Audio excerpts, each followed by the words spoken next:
Speak it up, holding on, Trigger, you've done it, you champion.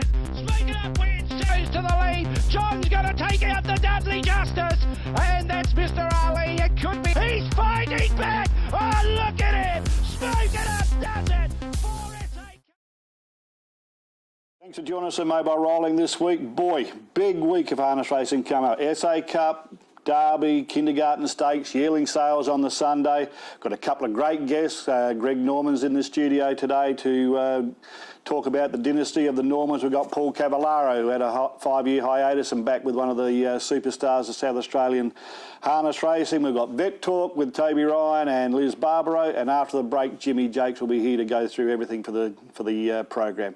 Speak to you shortly.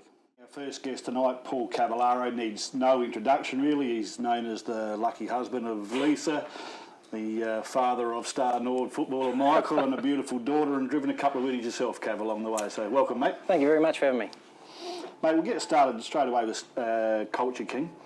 He's a horse that got you back into the game after a 5-year hiatus.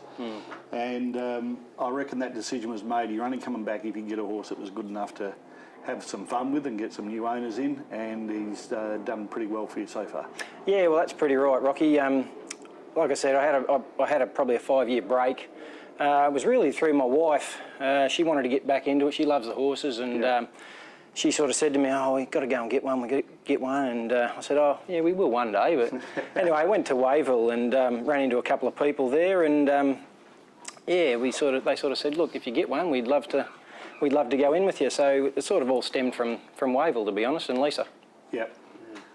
And mate, the purchase price has gone up about 5,000 every time he wins a race. I think it started about 40, and now people are telling me, what do you expect? He paid 87 for it. So no, that's not true. It was a good price for South Australian numbers, I guess. Oh yeah, he's repaid that in spades, hasn't he? Well, he's still on the way to paying it, but he cost us. With the owners that owned him, they kept a share, so valued him at around 55. Oh. So that's what we paid for him. He's won, I think, with bonuses almost 40. Yep. So he's only had 14 starts. So like I said, he's on the way to paying himself, and I think there's a fair bit more to come with him. Rocky, I think this horse and what Paul and Lisa have done is the epitome of what I've always wanted with harness racing. Because when the horse goes out, there's 1,000 people that go out on the track that have the photo, all the owners. Yeah. I think that's a really good thing, Paul, that you do like a syndication thing, and it doesn't matter what percentage that person's got. That's their horse. They're out there and they're owning it and they're loving it. That's how it is nowadays. I mean, not too many people can go out there and buy a horse like him on their own. So we just figured it's a great way to do it. I think there's 12 owners in him, but there's probably, there's 50 to 100 people come every time he races. Yeah. And I guarantee you on Saturday night, I think David, one of the owners, said to me he's got about 60 coming. Yeah. So, it's a great way to be involved for not a big outlay individually. Great way to get involved. And your plan all the way through is Saturday night was the Derby, no question about that. I heard you shouting from my place when the draw came out. You draw a 7. It sounded like thunder from Golden Grove to my joint. That was a bit of a downer when we saw the barrier, but look, hey, you're in it, and no negativity. We just got to go in there positive and hope things go our way for a change, and who knows? It's happened before. Horses win from No. Not at the moment. I'll have a bit of a think about that, getting closer to the race. Yesterday I was devastated, and but like I said, I'm over it now and sort of looking forward and looking positive. Yeah. His preparation's been perfect. I mean, this preparation, everything, he's just spotless. He's won every race since he's come back. He has. And he's worked up beautifully. Won the St Ledger last time, now ready for the Derby. Just the draw you've got to contend with. So at home, you happy with him, Paul? Yeah, happy with him. He doesn't do a lot at home. He's not a great track worker. The only time, I don't have any horse to work him with at home, so the only time he ever has a serious hit out is either at the races or in a trial. So even though he's probably been up for a while, he hasn't had a lot of competitive stuff. So, and he looks forward to it. He goes to the races and he loves it. He, it's not a drudgery for him. He actually goes to the races and he's happy to be there. Well, the first time I said eyes on him, mate, to me he's the closest looking standardbred to a thoroughbred I've ever seen. He's just big and strong and shiny all the time, which is a credit to you and Lisa, no doubt. And then the day at Victor Harbour, when he reared up before you went out. It was probably scary, but he just looked like he was ready to race. He's got a bit of an aura about him, even at home in the stables. I always tell everybody he's got a superiority complex. He thinks he's a bit better than everyone else, and he looks down on you when you walk past, as if to say, who are you? Or he's just got that air about him, and he had that the day I saw him at the Ready to Run sale in Menangle, and yeah, I love him. I love him. I reckon he's just a beautiful horse, and I think he's got a huge future. Yeah. You've returned back to racing, and it's been the right move because there's been success. I mean, but let's point out, I mean, you have had the luck and the ability, and also the responsibility of driving, I think, in its time, South Australia's premier horse, Conte de Cristo. Like, he controlled, he was winning all the races, but with all that brings pressure as well. I mean, is that why you had the 5-year break, because of all the pressure of driving this horse, or? Wasn't so much just him. I mean, it was a pressured job. It was 7 days a week. We had trials Sunday, and we were racing, I think, 3 days a week back in those days. You'd be doing trips to Melbourne. We did a couple of Sydney, and I had a young family, and as you said, my son was right into his football, and I wanted to go and spend time with them and watch them. I didn't want to miss that growing up. So those early years of when you've got kids, you really want to be able to enjoy that, I think. So you don't want to, turn up 55 and say, geez, I missed it all. Yeah. So I didn't want to do that, and I got out and I got a little business going, and to be honest, it was a breath of fresh air for me. I certainly relaxed and became a lot more calmer as a person, I suppose. But look, I was happy to get back into it. But yeah, the break did me the world of good, I'm sure of it. So he's been put out for a spell and he's come back a better person. So I'm sure they, Cav, now that you've had one as good as Coach King stumble into the stables, you want to get another one? Yeah, I've got another one now. I've got a 2-year-old filly that I think goes nicely. She's just on the way up. Yeah. But I've also got a group that we're looking for another one at the moment. So we've sort of looked around, and just very hard finding a horse that you think's actually worth what they want for him. They're all overs. The New Zealand horses are very expensive. Australian people don't generally want to sell them. So it's just difficult finding that horse that you think's worth the money. So, but I'll keep looking, and I'll certainly, not in any rush, I'll wait till I find the one that I like. So, yeah, we'll see how we go. Do you reflect back on your major achievements of the sport? I mean, Conte de Cristo, I remember him when he first came to Australia from New Zealand. I think you went bang, bang, bang. You won your first 3 races, and then you went interstate and won the Popular Arms Sprint, I think it was, at Kilmore or something like that. And had everyone cheering for him at that stage, because here's Cav, he's gone interstate, and they've got the cash from the Vicks. Yeah, no, they were good old days, that's for sure. And Conte, he was a special horse. He probably had the wood on the horses here at the time. He was brilliant out of the mobile, could lead from sort of anywhere, and he was a really good horse. Like, he was a good horse. So yeah, been lucky. Sort of driven a lot of really nice horses over the journey, and it was fun. But I just needed that spell. Mate, like, through Dad, of course, in the 80s, 90s, with the stars that he had wandering through the stable regularly, and then Pete Sergi as well. There's not too many races you haven't driven in, is there, really? And won enough of them. No, I've driven in most of them.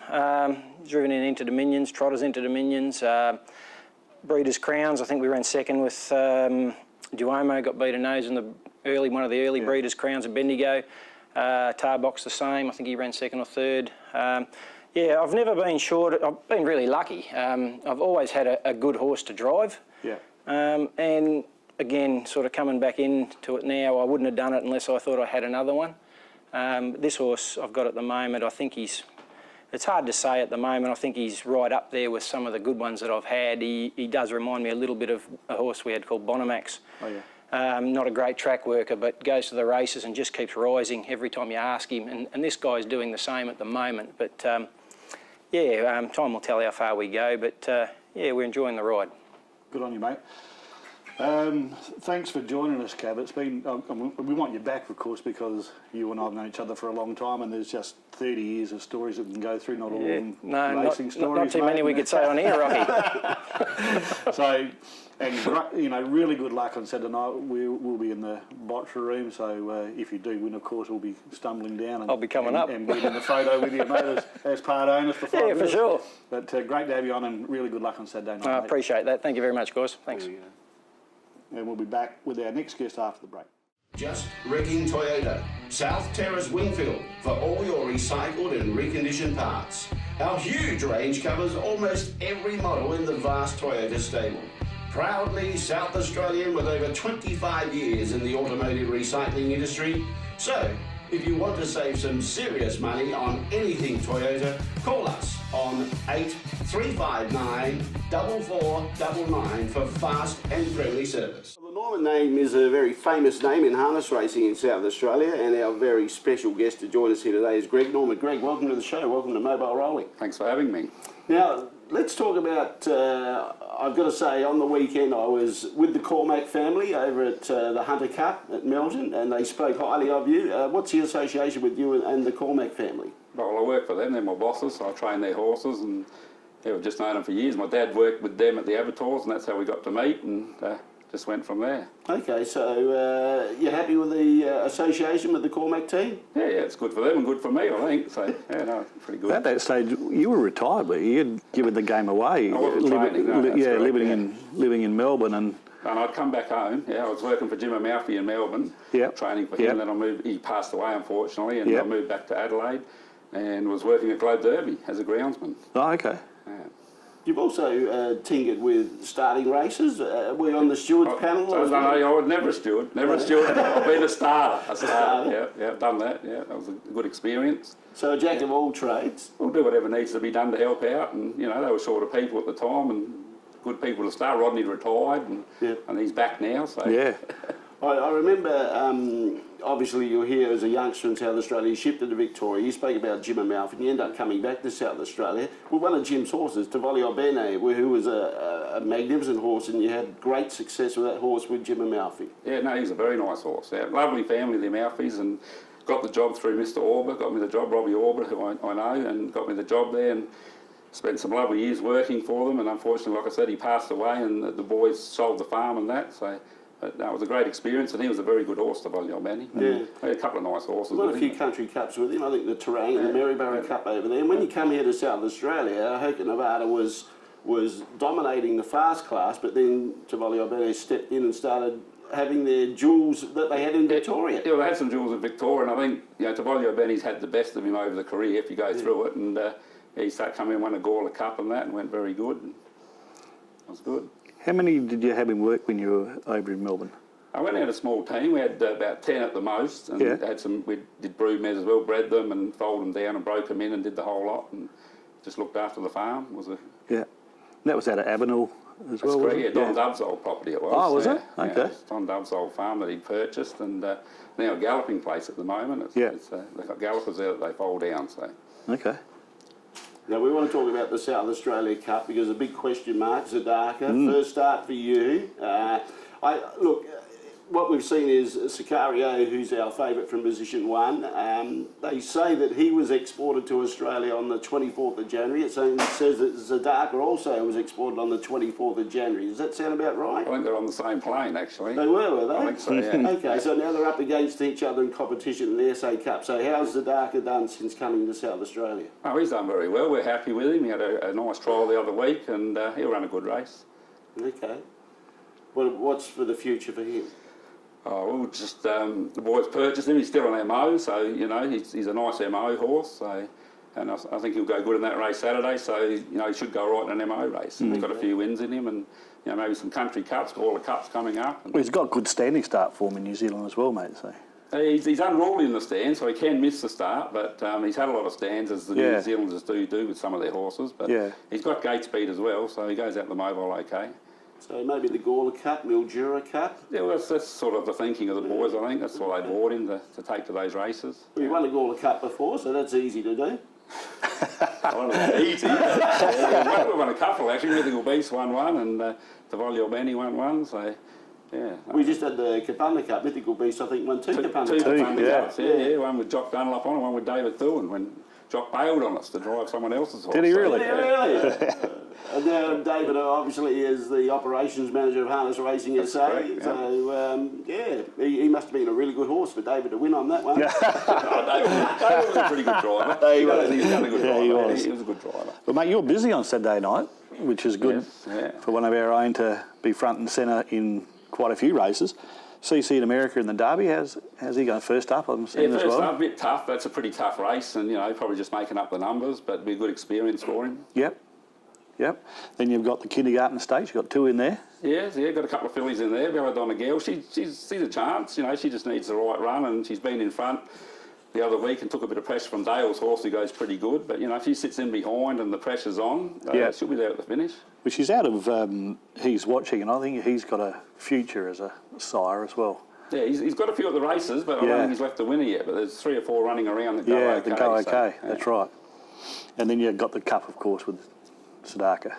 No, he's in, so hopefully he can fly the flag for us and do a job for us. Okay. What's his gate speed like? Have you noticed that? Yeah, no, he has got gate speed. Yeah. He's got gate speed, but I think Conan's got a bit of speed too, and Sicario I'm not sure about. But I watched him. He's got, when he was with Natalie Rasmussen and Mark Purden, he's had some pretty good gate speed. Gavin didn't use it the other day. I don't think he's just striving for the 1-1, so he just sort of come out of the gate. But so you need to see what he does. I don't know. Do you think he ran a good race the other day in the Vic Country Championship? I'm going to say on what he did at Maryborough, he can't possibly win our cup. But he's arrived early. He's had a bit of time to gather. He's been to the trials and he's dashed home in 56 at the trials since then. So I think put it this way, if he does what he did with Purden Rasmussen, then he'll probably be the leader and be very hard to catch.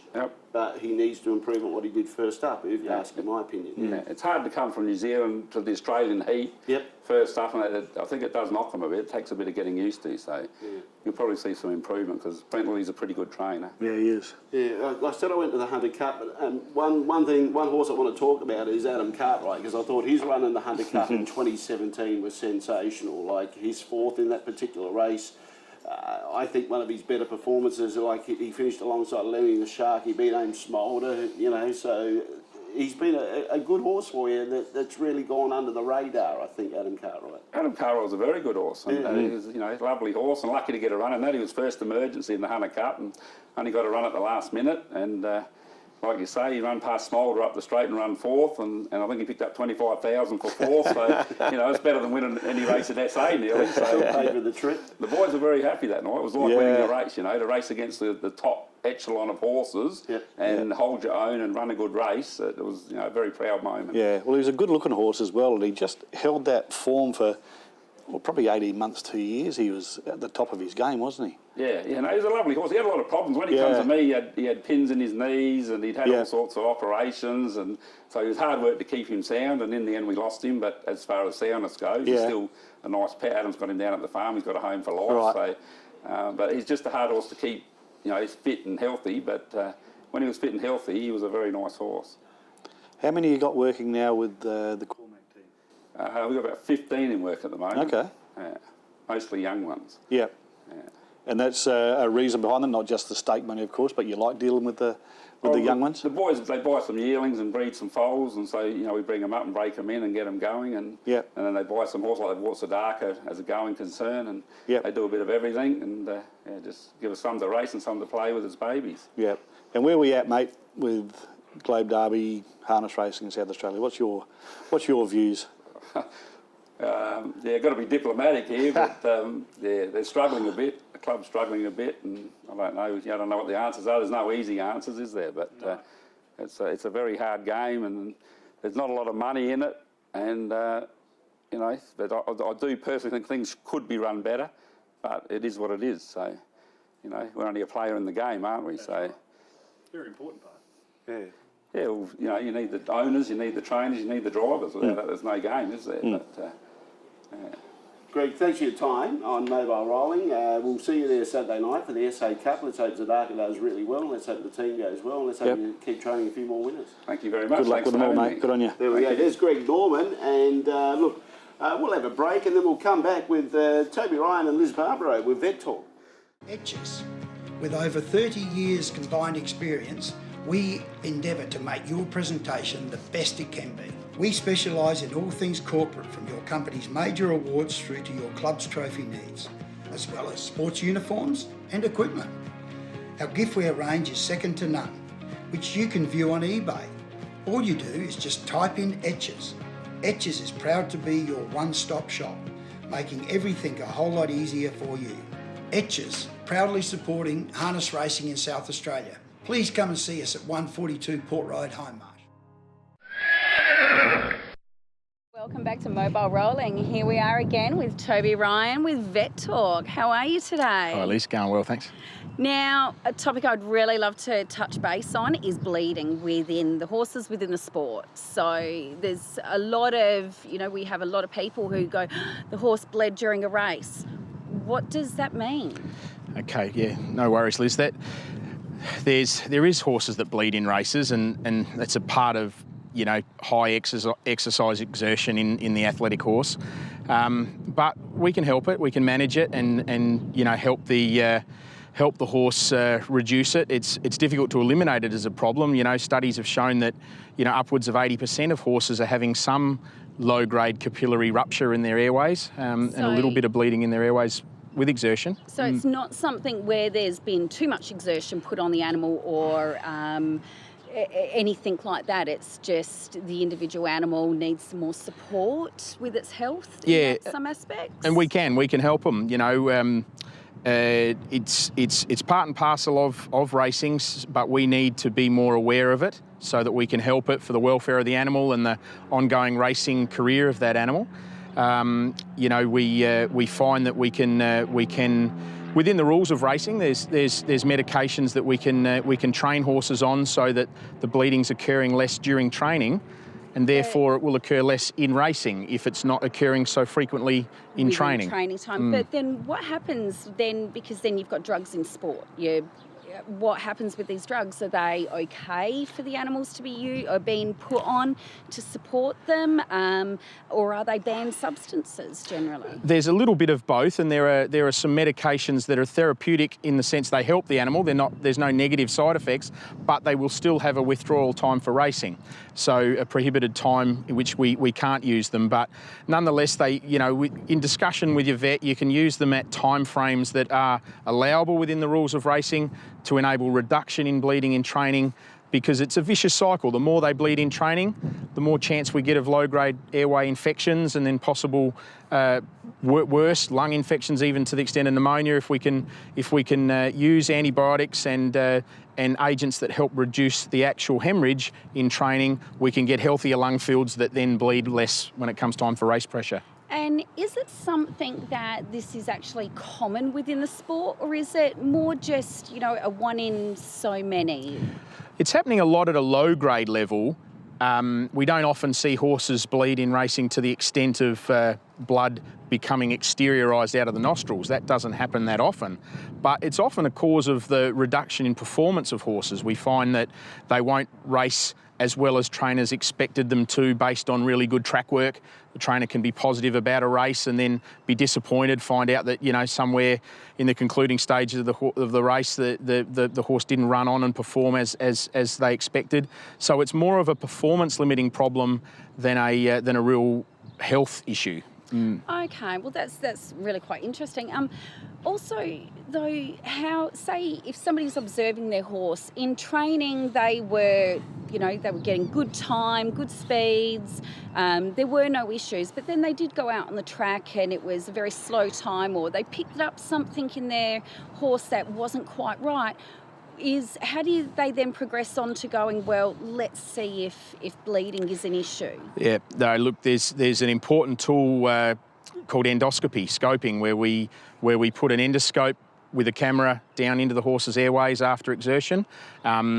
Not only does this give us information about the possible hemorrhage or bleeding, but we get a lot of information about the mucus and possible infection scenarios with lymph glands and mucus accumulations that indicate infection, because the two often go hand in hand. The bleeding creates the nutrition for the bacteria to create an infection. And then the infection creates the vulnerable airways that are more likely to bleed. So the two just roll off, it can be a run to run. vicious cycle Yep. if they don't step in and go down the path of working out what's wrong. Absolutely. And then treating it. And you know, we have scopes, we have things called lung washers where you can put fluid into the lungs, suck it back up, send it off to the lab, get microscope work done to see the exact nature of any organisms that are in the airways. You know, and indeed cultures can be done from those as well, where they'll grow those bugs to find out then which antibiotics they're most sensitive to try and really specifically treat these infections. So there is a lot that can be done if you get a chance to chat to your vet about it. That's awesome. Thank you so much for your time. You're welcome. I always love chatting with you about these things. No worries at all. We'll catch up again soon, I hope. Definitely. And back over to you guys in the studio. Pronto United Finance provides a professional, friendly and personalised service, offering competitive consumer lending solutions for whatever your current lifestyle finance requirements may be. We offer secured and unsecured loans for all types of items and occasions, large or small. It might be for a car or motorbike, a boat, a jet ski or caravan, and even horse floats. It might even be for a holiday or wedding. Contact us today, get your pre-approval in place and your mind at ease. Pronto United Finance, putting your personal needs first. Wasn't it a great session there with Toby Ryan and Liz Barbaro about horses and joints? Well, as Rocky mentioned at the start of the show, the South Australia Cup. Now, a quick calculation, Rocky. Yes, 72nd running of the South Australia Cup will be this Saturday night. At the opening part of the show, we had the commentary of the SA Cup with Trigger. Of course, Trigger was smoking up, which Lance Justice gave him the stable name of Trigger. Trigger and Gamma Light, smoking up in Gamma Light, the only two horses to win the South Australia Cup on 4 different occasions. Wow. Yeah. There's been other horses that have done it multiple times. You go back to before we were born, Bandbox, Minor Derby, maybe you were born with Minor Derby, maybe not. Young Pedro's won it a couple of times, Westburn Grant in the later... Fantastic horse. In the early 90s as well. So, but look, we've had some great horses that have performed in the South Australia Cup. We've seen the change of the South Australia Cup as well. It has been a grand circuit event previously. It went to Group 1, and of course this Saturday now changing to a lower group again. But nevertheless, $60,000 in prize money. The mobile was introduced in the South Australia Cup in 1982. Before that was standing start events. So that's how long the mobile has been in vogue in harness racing in South Australia for the Cup since 1982. So yeah, look, we've had a peak as high as $125,000 in prize money. That was from 2013 to 2015. So now in 2019, Group 2 status and $60,000 in prize money. Yeah, and you're right. Like you said, we won't get the Group 1 horses here. And it's nice to see a Smolder. It was nice in the early years to see the Westburn Grants, etc. But they were generally odds-on favourites as well, which didn't increase the turnover. You probably knew that they were going to win. I think what we've got Saturday night's a really even field, and it's going to be a pretty exciting clash. And if it's $60,000, well, we're a chance sometimes in the future to keep that money here as well in prize money. Yeah. Well, this Saturday night, Globe Derby, race 1 at 6:16. Should be a great night of racing. Don't forget, mobile rolling, we have got the live streaming of the Allwood Stud yearling sales on Sunday. Yeah, that'll be excellent. Great initiative by the club as well. Hopefully there's a bargain there for us to have a look at and get on board next year for an early start too, February next year, isn't it? To bring the races forward, so that's going to be interesting as well to see how many can get ready by February. The idea is right. Is it going to help the trainers and horses? I'm not sure. Well, that wraps up another week of Mobile Rolling. Special thanks to our guests, Paul Cavallaro, Greg Norman, and of course Toby Ryan and Liz Barbaro with the Vet Talk. And Rocky's been great to be with you once again. You too, Jimmy. All the best on Saturday, mate. 8 winners will be nice. See how we go. Starting with Hilltop somewhere in the first. Okay. See you next week. See you.